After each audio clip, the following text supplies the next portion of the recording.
제111회 총회 부총회장 후보 동부지역 정견 발표회가 포항중앙교회에서 열렸습니다.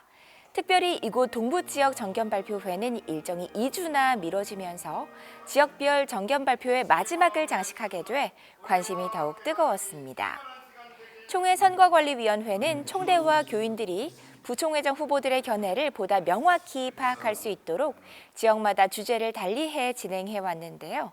마지막 동부 지역의 주제는 총회 정책과 발전으로 후보들의 정견이 보다 구체적으로 제시됐습니다. 정견 발표회에 앞서 드려진 예배에서 진경총회장 이순창 목사는 우리로 영화롭게 하소서라는 제목의 설교를 전했습니다. 이순창 목사는 여기 나온 네 분의 후보가 모두 귀한 분들이라며 서로를 경쟁자가 아닌 총회를 함께 세워가는 사람으로 여기며 하나님을 영화롭게 하자고 권면했습니다.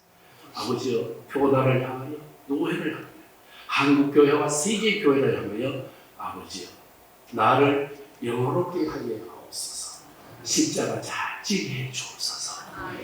정견 발표회 공통 질문으로는 사학법 등 제도 변화 속에서 기독교 학교의 건학 이념을 지키기 위한 우리 총회의 정책적 제도적 대응과 총회 재판국에 대한 불신을 극복하고 전문성과 신뢰성을 높이기 위해 필요한 제도적 개선이 나왔습니다. 후보들은 동부권역의 주제인 총회 정책과 발전에 대한 공약 및 실행 계획을 발표했습니다. 교회의 본질은 예배와 선교입니다. 교회가 존재하는 것이 예배와 선교라면 아무리 힘들어도 그 본질을 찾을 때 사회로부터 신뢰도를 얻고 전도가 되고 부흥이 된다고 저는 확신합니다. 제가 총회를 섬기게 된다면 전국에 있는 모든 교회가 기쁜 마음으로 전도 운동에 동참해서 다시 부흥을 이루는 총회로 만들어 내겠습니다. 10명당 1명을 여성 총재를 이렇게 법으로 우리가 지금 이미 오래전부터 얘기되고 있지 않습니까? 우리가 여성이기 때문에 총재가 돼서는 좀 그건 아니라고 봅니다. 여성이기 때문이 아니라 능력과 그분들의 경험과 실력에 따라서 필요한 부서에 이제는 총대를 보내는 것만이 아니라 사역에 함께 일을 해야 합니다. 총회가 행사를 너무 많이 합니다. 이것을 과감하게 대회, 즉 우리 권역에 넘겨줘서 권역들이 똘똘 뭉치고 부흥의 시대를 다시 전도하고 선교하고 하는 일들을 해야 된다고 생각합니다. 또 이를 위해서 우리 재판국이라든지 선거제도 저는 새롭게 변혁해야 된다고 생각합니다. 우리 선거법에 보면 사전선거운동이라는 금지가 없습니다. 그러니까 총회 끝나면 2월 28일까지는 어떻게 해도 상관이 없습니다. 이게 사실 문제가 됩니다.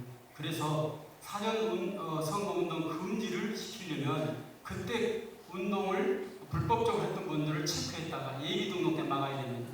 지난주 열린 서울 수도권 지역 정견 발표회에서는 특별한 주제 대신 전체를 종합한 다양한 질문과 토론이 이어진 바 있습니다.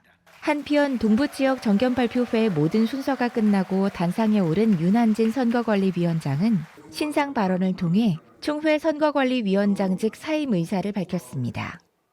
그는 위원장직 사임이 총회의 화합을 위한 결정이라며 선거관리위원회가 공정하게 직무를 수행하고 총회 선거가 법과 원칙에 따라 진행되기를 바라는 마음에서 내린 결정이라고 강조했습니다. 저는 제111기 총회 선거관리위원회 위원장직을 사임하고자 합니다. 총회의 화합을 위한 결정입니다.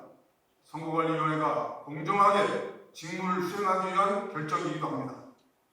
또한 제111회기 부총회장 선거가 더 이상 불필요한 논란 없이 법과 원칙에 따라 진행되기를 바라는 마음에서 내린 충정이자 결정입니다. 이번 동부지역을 마지막으로 제111회 총회 부총회장 후보 지역별 정견 발표회가 모두 마무리됐습니다. 정견 발표회에는 동부지역 500여 명 포함 연인원 1,500여 명이 참석해 뜨거운 선거 열기를 실감케 했습니다.